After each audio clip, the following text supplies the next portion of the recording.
sejahtera. Nama saya Nur Eliani Nazira binti Muhammad Zulkarnain selaku moderator. Assalamualaikum warahmatullahi wabarakatuh. Nama saya Nurdania Hazrina binti Nur Zamri. Saya merupakan panel pertama. Assalamualaikum warahmatullahi wabarakatuh. Nama diberi Nur Hafizah Afia binti Muhammad Hafiz. Dikenali sebagai panel kedua. Assalamualaikum dan salam sejahtera kepada semua penonton. Hari ini saya Nur Eliani Nazira binti Muhammad Zulkarnain selaku moderator dan Nur Dania Hazrina binti Nur Zamri serta Nur Hafizah Afia binti Muhammad Hafiz selaku panel akan menerangkan analisis penanda wacana berdasarkan artikel bagi kursus penulisan akademik kod GWCP 1042. Sebelum memulakan tirai perbincangan, saya ingin menyampaikan sedikit penghargaan. Alhamdulillah dan setinggi-tinggi kesyukuran dipanjatkan kehadrat ilahi kerana dengan izin kurnianya dapat kami menyempurnakan tugasan bagi kod subjek GWCP 1042 penulisan akademik. Dengan kesempatan yang ada ini, kami amat berbesar hati untuk menghadiahkan jutaan terima kasih kepada Dr. Kamisah binti Buang selaku pensyarah dalam subjek penulisan akademik kerana telah meletakkan sepenuh kepercayaan beliau kepada kami untuk melunaskan tugasan yang diberikan. Baiklah, kita akan memulakan perbincangan kita pada hari ini dengan menganalisis secara keseluruhan artikel Hidup Mahasiswa Harus Berani karya Siti Zainun Ismail. Karya ini mempunyai 14 perenggan yang merangkumi 10 perenggan pendek dan 4 perenggan panjang. Hal ini dikatakan demikian kerana penulis ingin menyampaikan cerita kepada pembaca dengan cara tersusun dan mudah difahami. Selain itu, pelbagai penanda wacana yang digunakan oleh penulis bagi menghuraikan setiap situasi mengikut kronologi yang sesuai. Selanjutnya, penulis menggunakan frasa sesi pertama perkuliahan di Akademi Seni Rupa Indonesia pada baris keempat perenggan pendahuluan artikel yang merujuk kepada latar penulisan artikel tersebut, iaitu situasi di kampus pengajian tinggi atau universiti. Oleh yang demikian, analisis artikel ini akan dibincangkan bersama-sama bagi menghurai dan mengupas satu persatu persoalan tentang penanda wacana yang terdapat dalam artikel tersebut. Baiklah, saya akan serahkan kepada panel pertama kita, Cik Dania Hazrina, bagi menerangkan tentang pengenalan penanda wacana yang digunakan dalam penulisan artikel. Dipersilakan. Penanda wacana digunakan bagi mewujudkan kesinambungan antara ayat dengan frasa dalam sesuatu wacana. Menurut Dewan Bahasa dan Pustaka PRPM 2012, penanda wacana wujud sebagai isyarat bagi berlakunya sama ada sudah berlaku, sedang berlaku atau akan berlakunya sesuatu peristiwa. Penanda wacana dalam sesebuah penulisan itu amat penting kerana elemen ini berhubung kait dengan makna dari ayat, perenggan atau keseluruhan penulisan. Roslan Baki, 1994. Menurut Awan Sarian 1991 menegaskan bahawa penggunaan penanda wacana yang merupakan kata atau frasa perangkaian membolehkan ayat-ayat dalam perenggan disusun dengan baik sehingga urutan maklumat atau gagasan menjadi lancar dan tidak melompat-lompat. Maka, penanda wacana ialah hentian perkataan yang mempunyai kesinambungan dalam topik penulisan seperti penanda kronologi, penanda organisasi dan penanda idea. Namun, dalam artikel tersebut, penulis banyak menggunakan penanda wacana kronologi. Penanda wacana kronologi ialah salah satu daripada penanda wacana yang memberi pengertian kepada perkara yang berkaitan dengan waktu. Asma Haji Omar 2018. Melalui pembacaan daripada artikel tersebut, Dapat dilihat bahawa pelbagai jenis penanda kronologi digunakan seperti kronologi tambahan, penanda wacana kronologi tentangan, penanda wacana kronologi musabab dan penanda wacana kronologi tempoh. Oleh itu, saya akan serahkan penerangan seterusnya kepada Hafizah. Baiklah, terima kasih kepada saudari Dania. Baiklah, penanda wacana kronologi bermaksud penanda wacana yang memberi pengertian kepada perkara yang berkaitan dengan waktu. Antara contoh penanda wacana kronologi bagi tempoh ialah pertama, seterusnya, awalnya, kemudian dan akhir sekali. Pada perenggan pendahuluan baris keempat, penulis telah menggunakan penanda wacana kronologi tempoh pada frasa 2 hari sebelum itu. Perkataan 2 hari sebelum jelas menunjukkan bahawa penulis sedang bercerita tentang kejadian atau peristiwa sebelum minggu masa prabakti mahasiswa atau MAPRAM, iaitu hari pendaftaran para mahasiswa di kampus Akademik Seni Rupa Indonesia yang dipanggil ASRI. Malah, selain itu, frasa sejak zaman Kerajaan Melayu Melaka pada perenggan keempat baris ketujuh menunjukkan bahawa penulis menggunakan penanda kronologi tempoh yang memaparkan tentang gambaran latar masa ketika pemerintahan Kesultanan Melayu Melaka. Bahasa Melayu telah bersatu dengan bahasa dan dialek yang terlibat berdagang di Melaka. Di samping itu, penulis juga menggunakan frasa selesai sahaja minggu MAPRAM pada perenggan ke-8 baris pertama bagi menunjukkan gambaran penulis. Bagi perenggan seterusnya adalah tentang latar masa selepas selesainya minggu MAPRAM di ASRI. Baiklah, akhir sekali, pada perenggan ke-8 baris ke-17, penulis menggunakan frasa kadang-kadang bagi menjelaskan bahawa beliau terpaksa menumpang untuk makan di Bu Brojo sekali-sekala. Baiklah, saya menjemput saudari Eliani, moderator kita, untuk meneruskan perbincangan mengenai penanda wacana kronologi musabab yang terdapat dalam artikel tersebut. Dipersilakan. Boleh, tiada masalah Hafizah. Baiklah, penanda wacana kronologi musabab bermaksud penanda wacana yang memberi asbab dalam sesuatu penulisan, malahan memberikan penjelasan dengan lebih tepat. Contohnya, maka, lantaran, oleh itu dan kerana. Penulis banyak menggunakan penanda wacana kronologi musabab di dalam artikel bagi memberikan sebab atau tujuan. Antaranya ialah pada perenggan kelima, baris kelima, penulis menulis ayat mujur saja ucapan Rektor Bapa Abbas Ali Bashar tidak berjela-jela kerana hujan gerimis mula merenyai.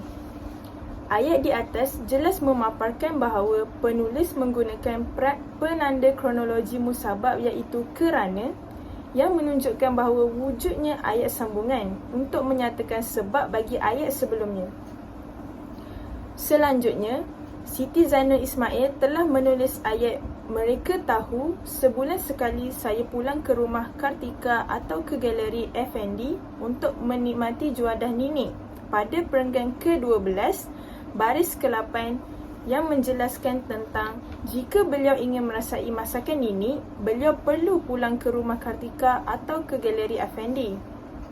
Tambahan pula, penulis juga bijak dalam meletakkan penanda kronologi tempoh sebelum penanda kronologi musabab, iaitu perkataan sebulan sekali pada perenggan ke-12 baris ke-6 yang merujuk kepada gambaran latar masa perkara berikut hanya akan terjadi sekali dalam masa 1 bulan. Izharlah bahawa penulis mempunyai kematangan dalam penulisan artikel kerana mampu menggabungkan dua penanda kronologi dalam satu ayat dengan cara yang mudah dihadam oleh pembaca. Berikut merupakan contoh-contoh lain penanda wacana kronologi tempoh. Bagi meneruskan diskusi kita pada hari ini, saya menjemput Dania untuk menerangkan pula tentang penanda wacana kronologi tentangan. Baiklah Eliani, mari kita kenali penanda wacana kronologi tentangan pula. Kronologi tentangan merujuk kepada penanda wacana yang memberikan maklumat bertentangan daripada penerangan sebelumnya. Misalnya, penggunaan perkataan sebaliknya, namun, tetapi merupakan contoh bagi penanda wacana kronologi tentangan. Antara contoh penggunaan penanda wacana tersebut dalam artikel ialah pada perenggan ketiga baris terakhir. Jika hujan gerimis, baju pun basah tetapi kepala dilindungi oleh topi besar di kepala. Ayat ini jelas menunjukkan bahawa penulis bijak dalam menyusun setiap frasa dan kosakata serta menggunakan penanda wacana kronologi tempoh, iaitu jika hujan gerimis. Bersama-sama penanda wacana kronologi tentangan. Perkataan tetapi merujuk kepada kronologi tentangan di mana ia memberi makna tentangan kepada maklumat yang disampaikan. Maka, jelaslah bahawa kronologi tentangan dapat membawa ayat kepada satu hujahan yang bertentangan tetapi lengkap dan dapat difahami kepada pembaca.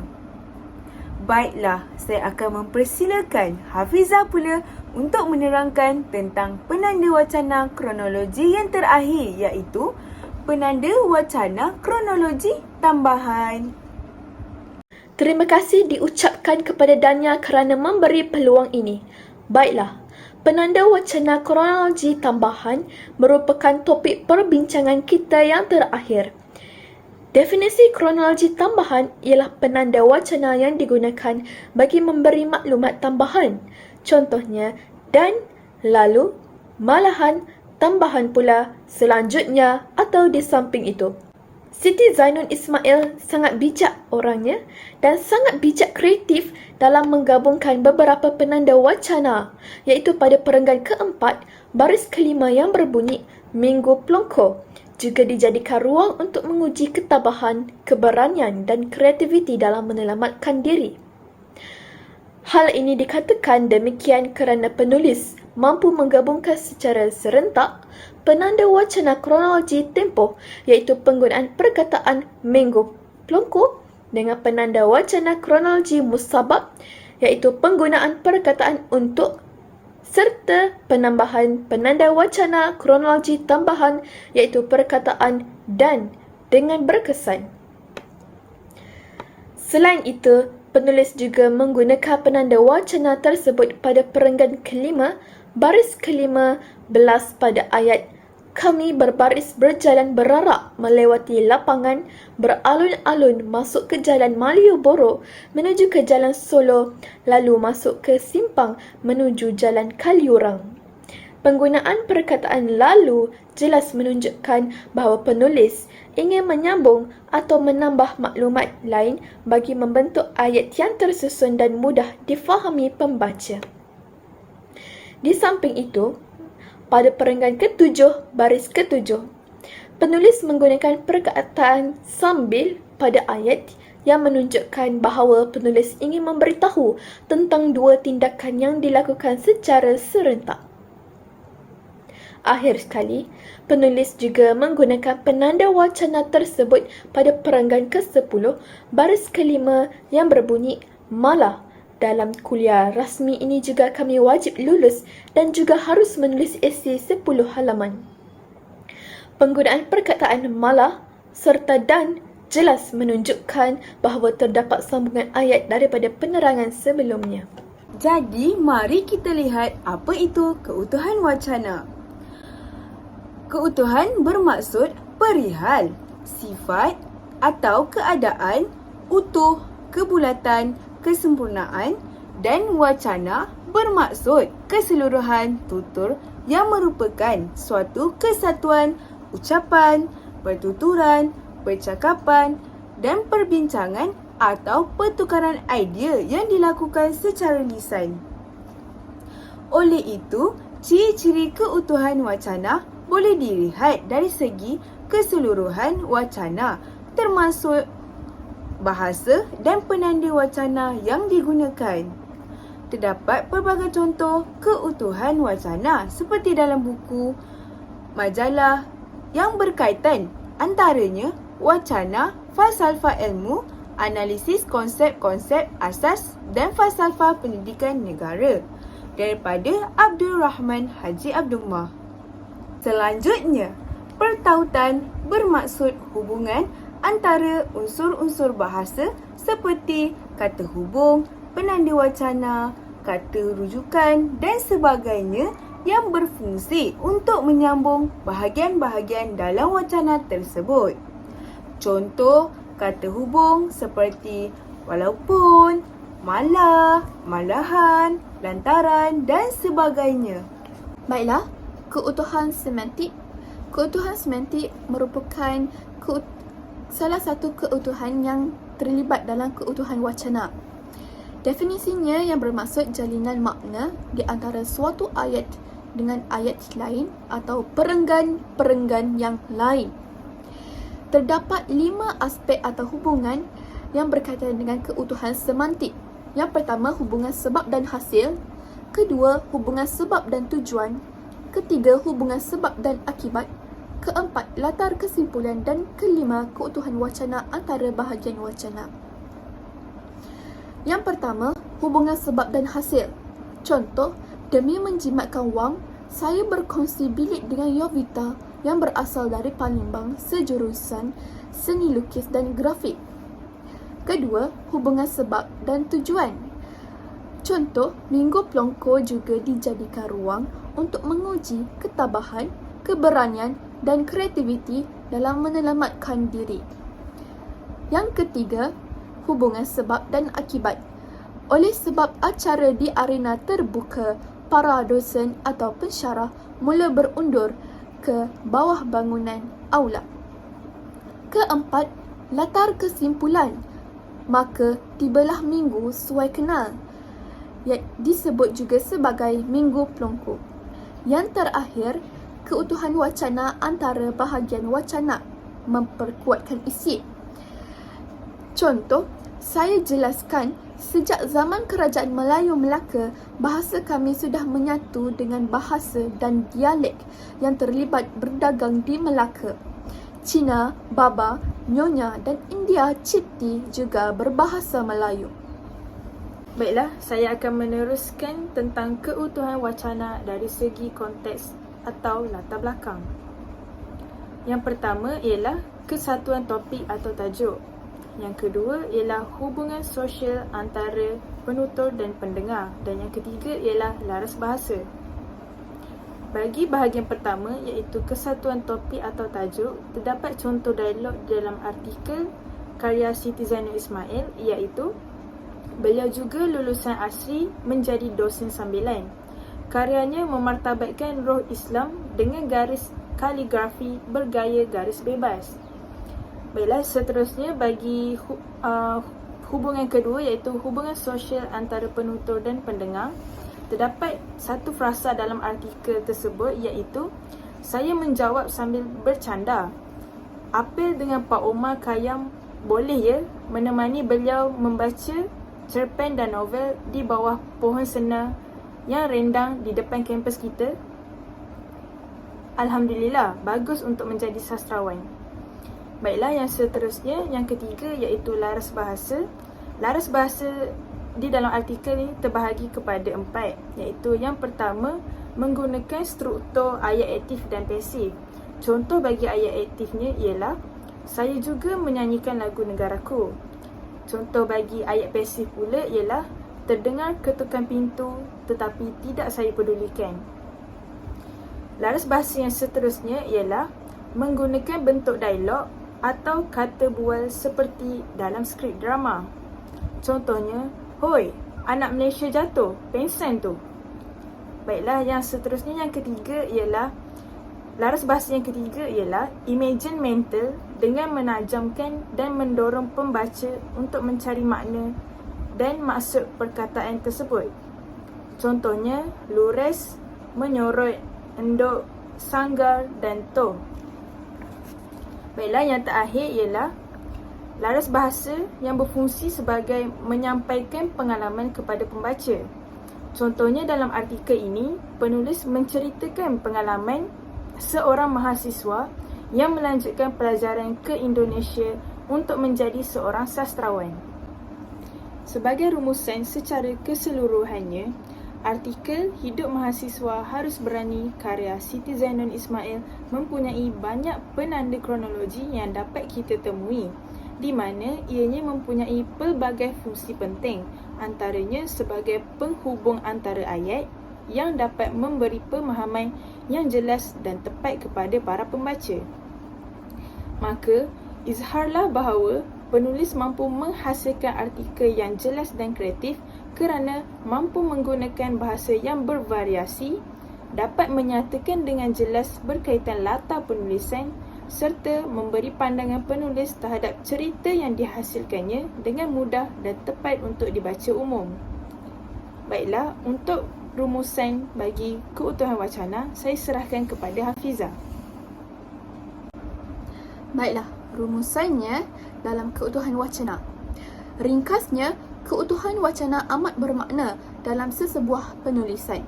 Malah karya Siti Zainun Ismail yang bertajuk Hidup Mahasiswa Harus Berani telah menggunakan keutuhan wacana dengan jelas dan tepat. Kesannya, penulisan artikel ini dapat membantu memahami pembaca dalam struktur jalan penceritaan artikel tersebut. Baiklah, itu sahaja pembentangan daripada kami. Yang baik itu datang dari Allah, yang buruk itu datang dari kami sendiri. Sekian, terima kasih. Assalamualaikum warahmatullahi wabarakatuh.